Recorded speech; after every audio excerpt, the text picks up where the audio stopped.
everybody, it's finally Friday, and I'm about to hit the road a run and let the good times roll, roll, roll. Because Sean and I are going to go out to dinner, and I'm really excited. Yay! So, this is my last to-do of the day. And since many of you are new to my channel, welcome, welcome, welcome. When it's Friday, I'm on Facebook. I use a lot of alliteration here at KatiMorton.com, so Facebook, Fridays, F&F, website, Wednesdays, Twitter, Thursdays, Tumblr, Tuesdays. Makes it easier to follow. Am I right? Okay, so I have 3 questions today as well as a journal topic that I put together from Pinterest. So thanks Pinterest for all of your wonderful art therapy / journal topic ideas. They're amazing. And I tried to give us a well-rounded group of questions today. So the first question that I have says, hey Katie, what does it mean when my coping mechanisms stop working? Am I burned out? Good question. Now, this can happen for many various reasons. The first and the most common being that things have changed. We've been working on ourselves. Give yourself a little credit, pat yourself on the back. You've been working really hard, and so the coping skills that used to work in the past may not work anymore because things have changed. Or we have grown up, we have tried different things, and other things are gonna work better. And so that's the most common. The second is that maybe you're not using them in the same way or early enough like you used to, so you may wanna think about that first.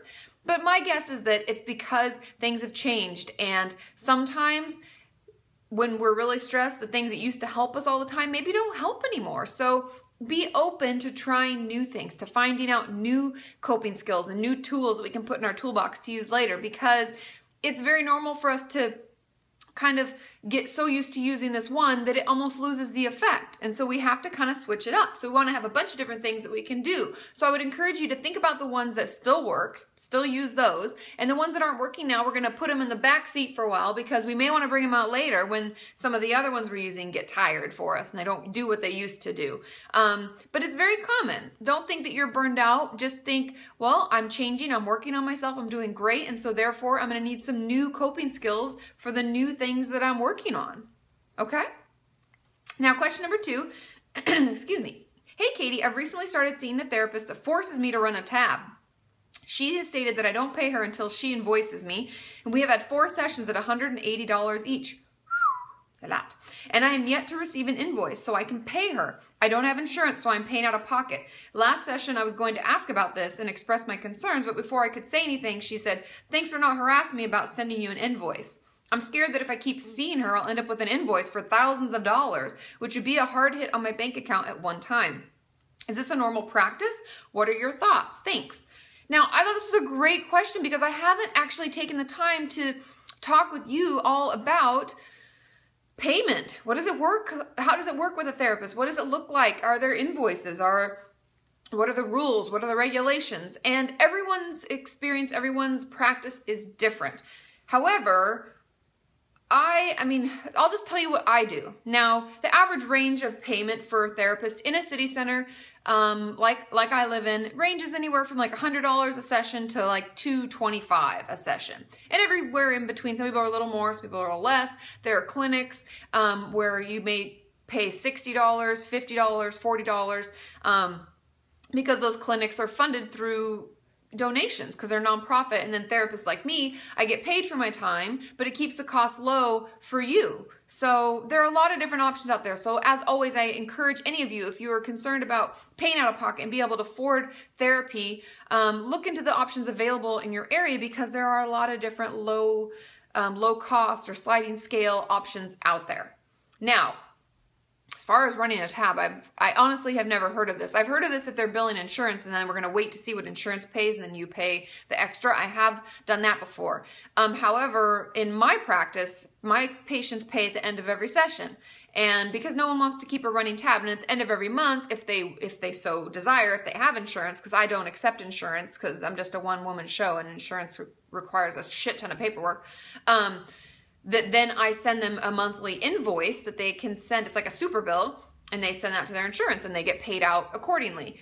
I would talk with the therapist about it. I know you said that you were going to bring it up, and she's like, thanks so much for not blah, blah, blah. But you can just say exactly what you said to me. There's nothing wrong with it. Don't feel awkward talking about money with your therapist. This is part of the therapeutic relationship, and she needs to be clear. And clearly she wasn't, because you wouldn't be worried about this now. you know? And it should be something that is talked about. It should be in your paperwork, your intake paperwork, your informed consent has to have all of that stuff. So my patients know, you know, cancellation policies, what my cost is per hour, you know, if they aren't able to pay, if they forget their checkbook or their credit card or something, you know, how many weeks pretty much will I let them go before I won't make appointments. There's all sorts of information in there because you have to be informed to consent to treatment, informed consent.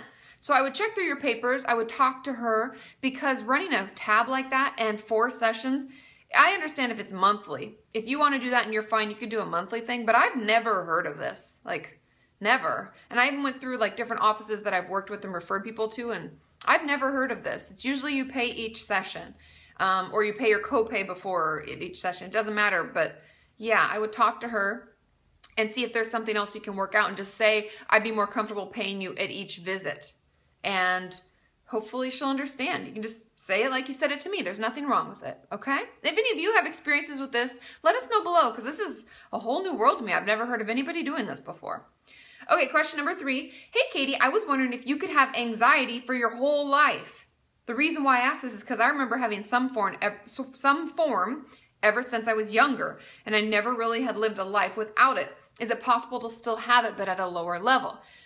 It's definitely like all mental illness. If they go untreated and we're not working on ourselves, we're not doing anything to better ourselves, we're just kind of like managing the symptoms on our own, we can have anxiety, we can have depression for our whole lives. We find, just to give an example, with depression, the more episodes we have, so depressive episodes when things get worse than they normally are, the more of those we have, the more likely there are to be more. So if we're having like panic attacks, the more likely it is for us to have more of them. And if it's something that we've never worked on, it's something that definitely can linger and even happen with more frequency throughout our life. Now, the question here, she says, I remember having it as a child and I may still have it, but at a lower level. That's definitely possible. A lot of times what we're working on in therapy never brings us out of it completely 110%, but it gets us to a point where it doesn't affect our daily living. That's always the goal with psychotherapy and with psychiatry. If you're on any medication, we'd love to get you back to without any symptoms at all of anxiety, depression, your self-harm urges, eating disorder, whatever it is. But what we're actually shooting for, because sometimes that's not possible, if we're predisposed, if it's a chemical imbalance, that means if we ever go off medication, it may come back. We're trying to get you to a level where it doesn't impede on your life and you're able to do whatever you want, whenever you want, without thinking about it, without worrying about it.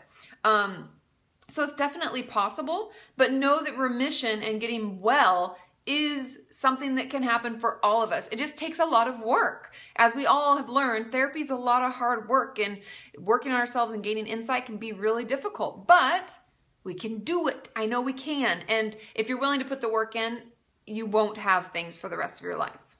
Okay? It's as simple or not simple as that. Now, journal topic. I saw this on Pinterest and I thought it was really, really cool. And the example that they gave on Pinterest was, can you draw a panic attack? What do your panic attacks look like to you? Now, not all of us have panic attacks, so I interpret it as, can you draw your struggle? What does your struggle look like? What's the biggest, most often felt struggle? What color would it be? How busy? Is it repetitive? Is it saying things to you over and over? It can help sometimes to visualize what it is that we're struggling with. And it can even help us come up with potentially some new coping skills or things we want to try, or just give us some insight into what's really going on in our brain all day and what we're feeling and why we are seeking help in the first place. And sometimes it's just good to get that stuff out, to put it on paper, to like, yeah, that's it. That's what it looks like. That's what it feels like. And then maybe we tear it up or we put it through the shredder or we burn it, but be safe about it. I thought that could be helpful. So if that speaks to you, do it this weekend. Send me pictures on Twitter or Instagram. Tag me in them so I can see them. Have a wonderful weekend, everyone. I love you all. I'll see you on Monday, and Tuesday I'll be on Tumblr. Bye.